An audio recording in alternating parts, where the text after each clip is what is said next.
Wake that ass up. Get up and get turned up with DeDe in the morning. We get wild a bit. Yesterday, Derek Chauvin found guilty on all charges. Everybody was shocked.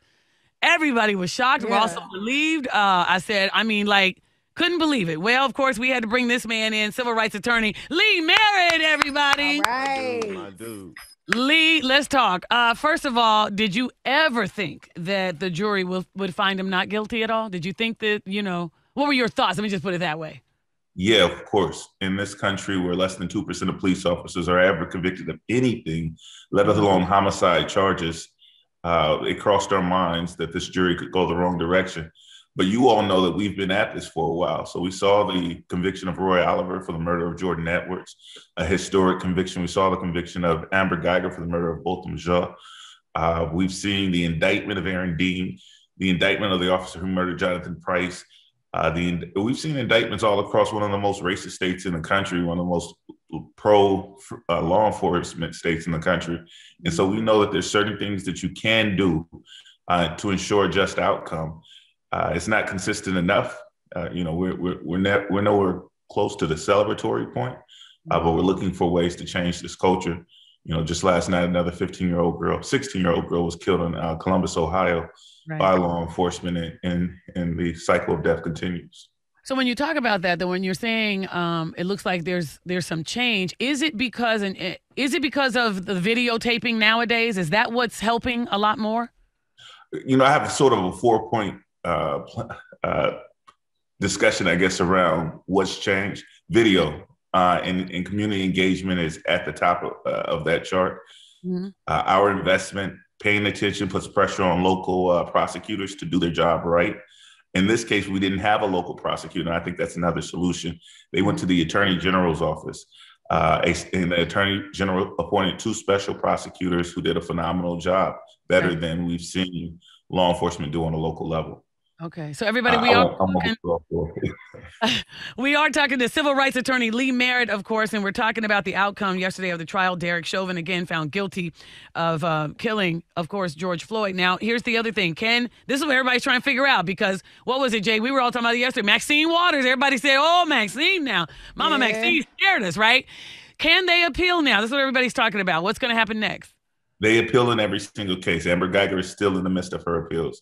Nothing that Maxine Waters made it more likely that they will win an appeal, or more likely that they would appeal. They were going to appeal. They were going to say that they didn't like the prosecutor's tie. They were going to say that they didn't like the venue. They were going to say that when Jay-Z put up billboards around Minnesota, that was prejudicial to the jury. We actually asked Jay-Z to take those down for that very purpose. The community will impact the arguments that they make at appeal, but those appeals always happen. We're not going to blame Auntie Maxine.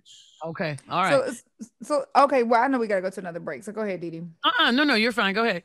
So what does that mean exactly? So if they appeal it, like you brought up Amber Geiger's case, obviously, even George Chauvin's case, could like Amber Geiger end up like getting out of jail pretty soon? Could Derek Chauvin end up getting a lesser sentence than what we originally thought? Hypothetically, they could, but you'll note that we've never seen that happen before, because mass incarceration is a tricky thing. They've designed this system to keep people incarcerated even when there's actual evidence of their innocence. Like if Amber Geiger discovered that there was some doppelganger that did what she did, and they had evidence of that, it would still be difficult to get her out. And there is no doppelganger. She did the crime. Right. And our system is just not designed to overturn the decisions of juries. Okay. Final question for you, because I know you got to go. What about the other officers? Do you think they're going to be found guilty? They were involved in this case, in George Floyd's case? Yeah, I think we might see a compromise here. Derek Chauvin has been a scapegoat, and we haven't pointed towards the bad acts of the other officers. And notice that we can't say their names don't roll off our tongues the way that they should. Mm-hmm. There's going to be a whole nother battle to ensure accountability for those officers and for that department that facilitated the culture. Okay. All right.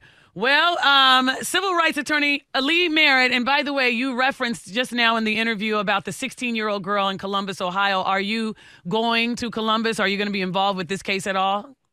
So I tend to show up and help communities organize, and sometimes families call me. And so, you know, if we receive the call from the family in Columbus, Ohio, we've represented families there before, then I will be present. Otherwise, I will probably show up and just help people on the ground because I expect significant organizing to go on around this case. Yeah. All right. Well, thank you so much for being on with us. We appreciate it. Y'all give it up. That civil rights attorney Lee Merritt, everybody. All right. Wake that ass up. Get up and get turned up with DeDe in the morning. We get wild a bit.